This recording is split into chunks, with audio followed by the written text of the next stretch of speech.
Hi, I'm Tiffany Domino. Welcome to my channel. If you're new here, my website is howtoentrepreneur.org, and my mission there is to help you take your business from idea to enterprise.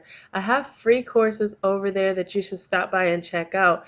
Today, I want to talk to you about the job versus starting a business. Should you have a job or should you start a business? Which one is the best fit for you?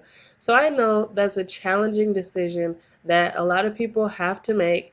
And there's a lot of people who tell you you should quit your day job, you should fire your boss, you should work for yourself, live the life you want, make your own decisions, take control of your life, and the list goes on, and they kind of make it seem like there's one option that's better than the other for everybody.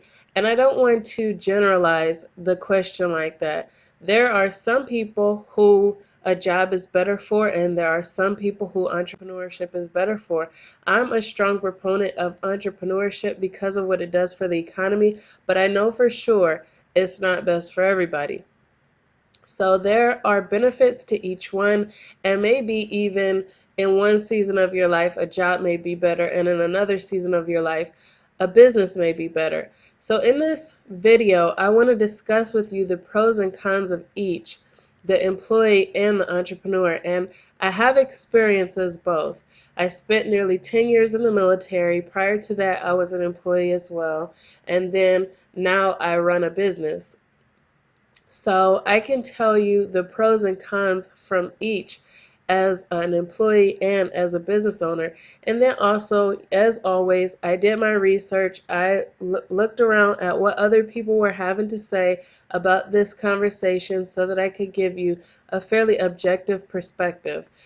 So the pros of having a job are that you have a chain of command and most often one boss that gives you direction.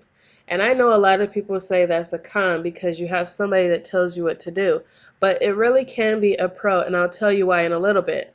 You typically get the chance to focus on a trade like accounting, marketing, administration. You don't have to wear several hats oftentimes in a job. You don't have the pressure on and off the clock. You're not held responsible for the job's income and well-being of yourself, your family, and other people's families. The expectations of the marketplace require you to give less, whereas many people expect business owners to give freebies and much more. You can expect to work a set amount of time in exchange for a predictable amount of money, and there's often perks like IRA, healthcare, employer matches, education reimbursement, the opportunity to buy shares of the company, and travel or meal reimbursement.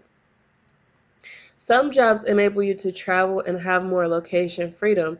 And nowadays you can work virtually or in an office. You can perform a job that's more capital intensive than what you could afford when owning your own business. Maybe you really enjoy manufacturing or engineering or coding big projects, $1 million projects and above, and maybe the tools and things that are required to do the job you enjoy doing are just really heavily capital intensive.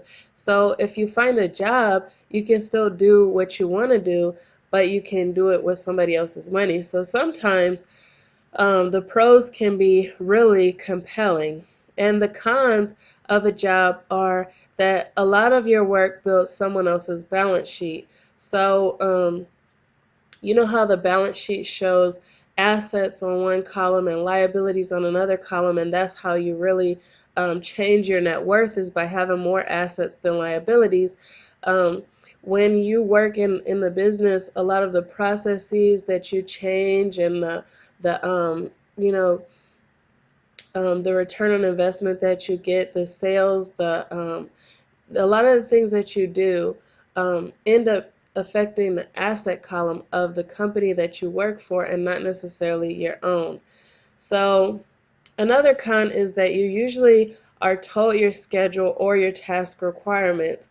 Um, Typically they tell you to come in from this time to this time, or if they don't, they tell you they want this amount of work done within this time frame, and these are the deadlines. And then there's often less schedule and location flexibility. Some people are able to work from home and work in the office, and that's becoming more and more common. But typically in a job, it's less schedule and location flexibility. If you work 9 to 5 and you want to instead work overnight because of a situation or something like that, it's normally harder to make those adjustments with a job. And it's more risky because you give lots of your time towards one customer, so there's less diversification. So if at any point the job fired you, it leaves a lot of people distraught because that was their primary source of income. And it's a lot harder when you give so much of your time towards this one customer to diversify and then have other streams of income that um, equally produce. Um, and then increasing automation and globalization is making less and less job security. So because they're making so much technology and robots and the internet is making it where people can communicate all across the world, then it's less job security. People who have really high paying jobs, they're finding people overseas who can do a lot of, are highly qualified, but charge much less or can live off of much less. And then they're also buying more and more technology, the employers are, because they're saying, well, if I buy this technology one time and it's this much, then I can eliminate this many people. So all of those factors are making less and less job security and making a job even higher risk. And then there are employers are less interested than in previous generations in paying higher wages now that they can hire offshore. So that kind of piggybacks on what I said earlier. And then there's also typically a glass ceiling on your income. The closer you get to like sales related jobs or negotiating with your company based off of revenue or something like that, some type of revenue share agreement, then the less it is that there's a glass ceiling on your income. But a lot of times most people are paid a set salary or a set hourly wage, and so it's a stiff glass ceiling on your income. And then even if you work a sales job or a revenue share job, it's still that um, unless you have human resources, abilities, and things where you can hire other people to help you perform the work, there is still a cap there as well. And even when you have those capabilities, you typically don't get paid for any other work aside from your own. Whereas with a business, you really can. Um, the pros of starting a business are that after the business systems are established, and when I say business systems, I'm talking about the lead generation system, the lead conversion system, the branding system, the management system, the leadership system, the the HR systems. Once all of those things are in place, then the business can really have a lot more schedule flexibility for the entrepreneur. But prior to that, then the entrepreneur has to hustle. They have to go out. They have to sell. They have to, convert. They have to train. They have to do a lot of things.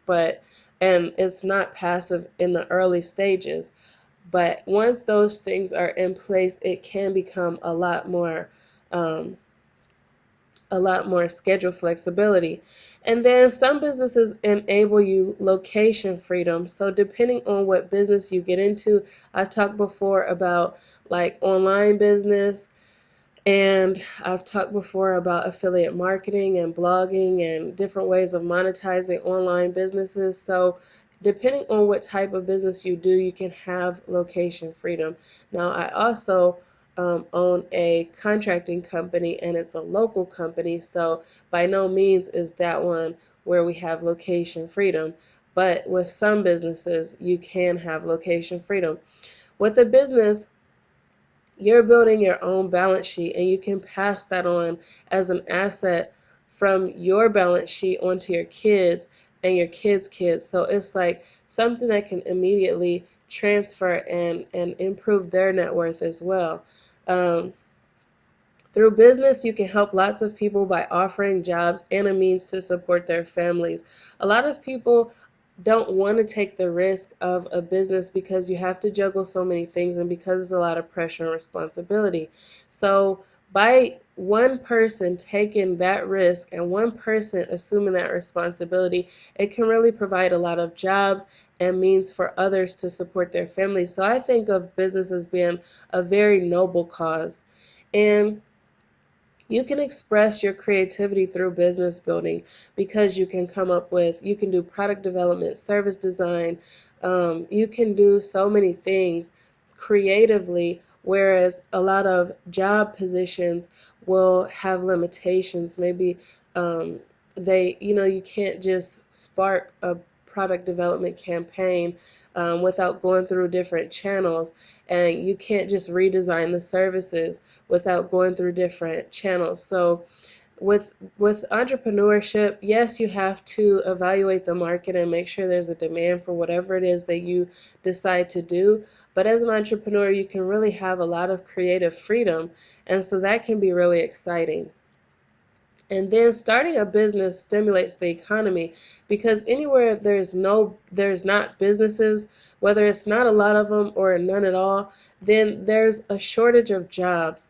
And there's also a shortage of money typically, and then it requires more infusion from somewhere like the government or charities or something. And so really, or it could just cause a lot of poverty. And so the opposite of that is for somebody to come up with ways to create solutions to help other people and then to get cash flow moving. And that's really what entrepreneurs do.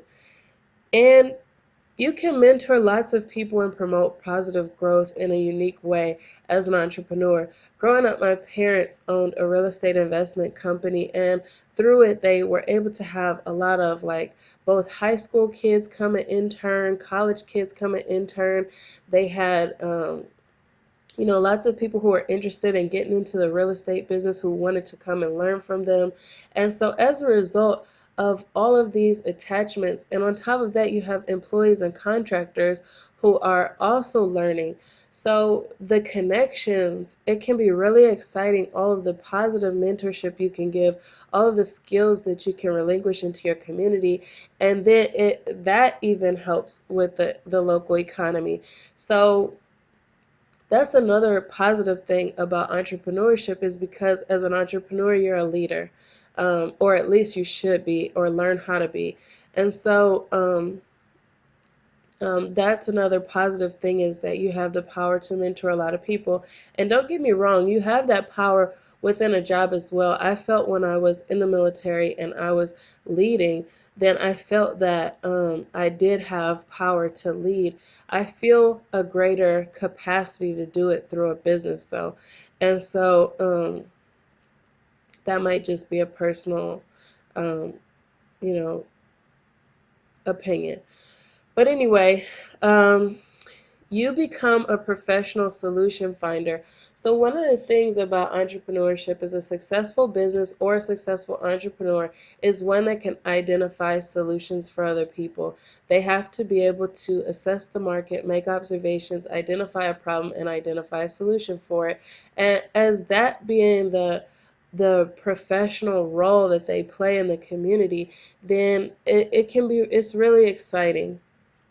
You can put systems in place over time to leverage your time more and have more freedom later. And I talked about that a little bit more. You use systems like your website instead of verbally doing training all the time. You can put your training on a website and then you can leverage your time.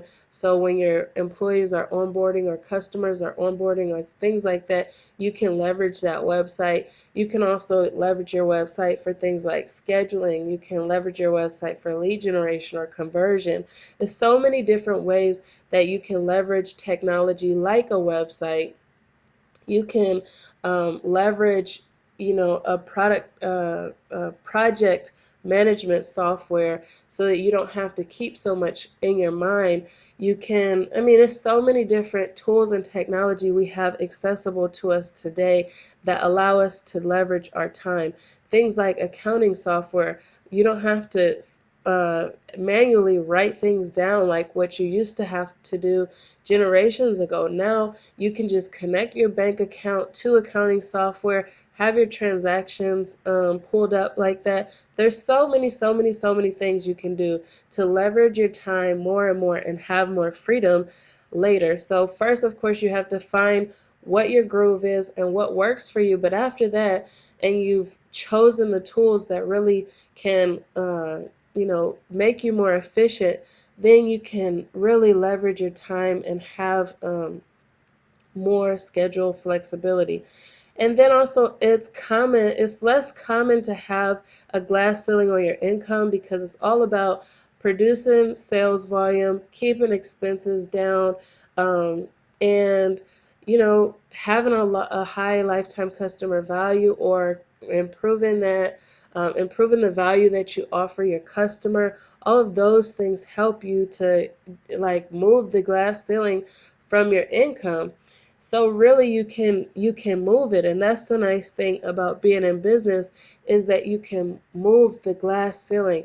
You can get to certain phases and then you'll realize if I change this, if I become more efficient at that, if I decrease this, then I can move to the next level. And so there's really such a lot of potential with business, and removing a glass ceiling. You can jump into new markets. You can translate into new languages. There's so many things you can do to remove the glass ceiling from your income. Another thing is there's lots of tax advantages. So our most governments really appreciate what businesses do for their economies. And as a result, there's a lot of tax advantages that they give to entrepreneurs and business owners. So that's another thing. Employees typically don't get the same tax advantages that entrepreneurs do. And you learn skills that can give you financial security and financial confidence. When you have a job, you really don't have job security. At any point, you can be fired, and then you would have to find another source of income. With a business, even if you make a big mistake and the business collapses, you typically have to get strong at sales. You have to get strong at presentation. You have to get strong at work ethic and other things that help to really give you financial security. So if you fall down, you can pick yourself back up. And that's one of the exciting things about entrepreneurship is because you have to be so diversified in skill set that the skills typically translate well, and even if you fall, you can get back up. So financial security and financial confidence is one thing that I find entrepreneurs are extra strong in. And then you don't have to worry about being fired. What you do have to worry about is possibly disappointing your customers, and then that technically is you being fired if they decide to leave.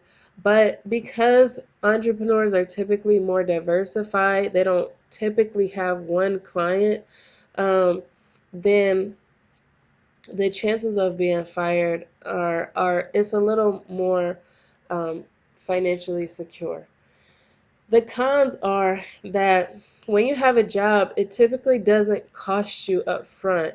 Aside from the gas, and maybe if you have kids, you have to put them in daycare or something like that. But aside from that, it's really no upfront cost to getting a job. And also, when you get a job up front, most of the time, you know how much your expected pay is and when your expected pay is supposed to be paid out to you. Whereas in a business, when you start out, you don't know that. You know that there's money required up front, and sometimes that number will change as you start operating the business. You'll realize that maybe you forgot some expenses or you weren't aware of some expenses, and so that can make the upfront part of starting a business a little uncertain and even a little nerve-wracking. Um, for business also requires time up front. So for business, you're putting in a lot of time up front and you're not getting a high return on it. And typically you don't start to get a return for like a year or two. And so up front, the business can be more of a risk and it's more of an investment. Um, but a job, it requires, most of the time the same amount of time over the pay periods in order for you to sustain an income. And then businesses start out like newborns where they're heavily dependent. Then as they're trained, they become more and more independent. So I have two kids, one is 2 and one is almost 12. And they're in drastically different stages. For the 2-year-old, of course, she's much more dependent. I have to make sure that I make her food and I make her clothes or I wash her clothes and I get her clothes out and I do her hair and everything has to be done for her because she's still a baby. But as my son, he's a lot more independent. Like he can make his own food, he can wash his own clothes, he can walk to the park with his friends. He can do a lot of things on his own that I wouldn't expect my 2-year-old to do. And the same way with business. Once you have built your systems, your lead gen system, your conversion system, your branding system, and you've built all these systems out, then you've put people in place, the right people and the right protocol. You have your training manuals and things like that that people reference instead of having to come directly to you. Once all those systems are in place, then really you've trained the business to become more and more independent, and that's really what you want to do to make it an asset. Um, so you want the business to kind of be like a robot or its own machine that can operate independent of you. And in order to do that, it's kind of like parenting, where you're constantly training and then you're instructing so that the business can be more and more independent. So you're right now you can be, maybe if you're a blogger, you would record exactly how you do your blog post. You start to build out your training manual, you put somebody else in that position to do some of the writing for you, then you continue building training for some other position. So you have all of these job prototypes, that you create that can help you to really make this business more independent. So anyway, as a business owner, I know this is opposite of what most people will tell you, but Sam Walton said it himself, and he's the founder of Walmart. He obviously started a very successful and huge company, and his kids are still on the Forbes list as being the richest people in the world. Um, so what he says is that your customers and your employees are your bosses. So entrepreneurs, when you look at it that way, entrepreneurs have several bosses in comparison to an employee who has maybe one boss and a chain of command. So with entrepreneurs, every customer, you're trying to satisfy them because your company depends on those sales. And your employees, you're one, like an asset for your business. If you don't have the employees, then you can't operate to the scale of the business that you could. So look at Walmart, how many employees they have. If it was all dependent on Sam Walton, it's no way we would each have a Walmart in our local communities. So when it comes to that, you have to satisfy those employees so that you keep them. Otherwise, you have high turnover and your business can't grow. So, and then you also have your family who's dependent on the income that you bring and who's dependent on, the attitudes and things that you bring as a result of working in the business. So, in that way, you have several bosses when you're an entrepreneur. And then you have to be very creative about cash flow management. At some point, regardless of budget and regardless of the size of the company, most companies run into problems where they feel like they don't have enough money. And this is billion-dollar companies and this is early startup companies. So as an entrepreneur, you have to get extra creative with cash flow management. You have to learn how to manage cash flow, how to get money when you need it, how to effectively distribute money when you have it. And so if you aren't good at it, then you'll have lots and lots of ebbs and flows, possibly affecting you and many other people. And then when you start out, it's expected that you have ebbs and flows. Sometimes you'll do something, you won't know cause and effect as well as you do after you're established as an entrepreneur. In the beginning, you might do a marketing campaign and then you might not directly notice that that marketing campaign is what caused these sales. And so maybe you're scattered and trying several different things at the same time, and you won't know cause and effect. You won't know whether it was your offline activities that caused the sales or your online activities that caused the sales, whether it was so as a result of like learning the process of cause and effect and the patterns in your business, and what designs do people like better than that, and what products do people like, you know, and learning the market and learning your audience and learning how to build your reputation, and so many things that you're learning in the startup phase that cause you to have really ups and downs, ebbs and flows with the finances. But after you stabilize things, after you start to really correlate the pattern behind things, then it definitely levels out. But that is a con of starting a business, is that in the beginning it feels like a roller coaster. And then you might become very attached to watching your sales, checking on customers, following up with employees, or watching whatever analytic data you have. I know for online businesses, a lot of people watch like their Google Analytics, their Search Console, they watch their social media analytics, and so many other metrics are accessible to us nowadays. And so instead of taking their time to work and then disconnecting from it outside of their work hours, a lot of entrepreneurs will constantly be clocked in. They'll be focused on their business, focused on are they getting sales, are they not getting sales, are the customers happy, are they not happy, what else can I do, the employees, are they doing the right thing, are they not doing the right thing. And it can make it very difficult to disconnect and take a break. So that's another con of starting a business. When you get really attached, then it can definitely become something that you don't take vacations from, and you don't take a break. But my final recommendations, if you're on the fence, is um, I recommend that you check out my free e-course, How to Start a Business in 10 Simple Steps.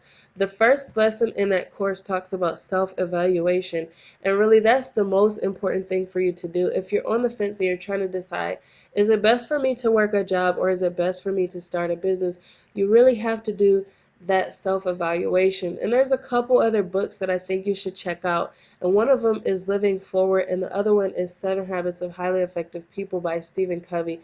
And I really love the concept of beginning with the end in mind. So I actually have the book right here. And I want to just read an excerpt from the 7 Habits of Highly Effective People so you'll understand exactly what it is you need to ponder when you're in this situation. So, this is the excerpt. Um, so he says, in your mind's eye, see yourself going to the funeral of a loved one. Picture yourself driving to the funeral parlor or chapel, parking the car and getting out. As you walk inside the building, you notice the flowers, the soft organ music. You see the faces of friends and family you pass along the way. You feel the shared sorrow of losing, the joy of having known that radiates from the hearts of the people there. As you walk down to the front of the room and look inside the casket, you suddenly come face to face with yourself. This is your funeral 3 years from today. All these people have come to honor you, to express feelings of love and appreciation for your life. As you take a seat and wait for the services to begin, you look at the program in your hand. There are to be 4 speakers. The first is from your family, immediate and also extended children, brothers, sisters, nephews, nieces, aunts, uncles, cousins, and grandparents who have come from all over the country to attend. The second speaker is one of your friends, someone who can give a sense of who you were as a person, and the third is from your work or profession, and the fourth is from your church or some community organization where you've been involved in service. Now think deeply. What would you like each of these speakers to say about you and your life? What kind of husband, wife, father, or mother would you like their words to reflect? What kind of son or daughter or cousin? What kind of friend? What kind of working associate? And so basically, again, that's Seven Habits of Highly Effective People, and I definitely recommend you checking it out because it's much more than that short excerpt in the book. That's not even a full page. But in the book, he's telling you to think about what the end is that you want to get to. And that's going to be really, really key to you making this decision about whether or not you should be getting a job or whether you should start a business. Where do you want to go? And what do you want people to say about you? Um, will you be able to use the job as a vehicle to get where you're trying to go? Or will you be able to use the business more effectively as a vehicle to get where you're trying to go? For me personally, I decided that if I started a business, that would be the best vehicle for me to get to where I wanted to go in the end. But that decision is different for each of us, and it's really a unique decision for you to make. And I hate when I hear generalizations where people say, well, a business is better or starting a job is better, because really it's about your end goal. Where are you trying to go? And so as a conclusion, I really hope this video was helpful for you. If it was, please leave a thumbs up. And if you like videos like this, or you want to hear reviews or videos about lifestyle, about entrepreneurship, how to start it with an idea and grow it to an enterprise, that's what this channel is all about. And I plan to talk about that, much more, along with lifestyle topics as the need arises. But I want to hear from you. What advantages did I miss for a job versus starting a business? What advantages do you think there are for having a job versus starting a business? What is your advice for someone trying to decide which is best for them? And what's your experience with a job versus starting a business? I want to hear that from you in the discussion below.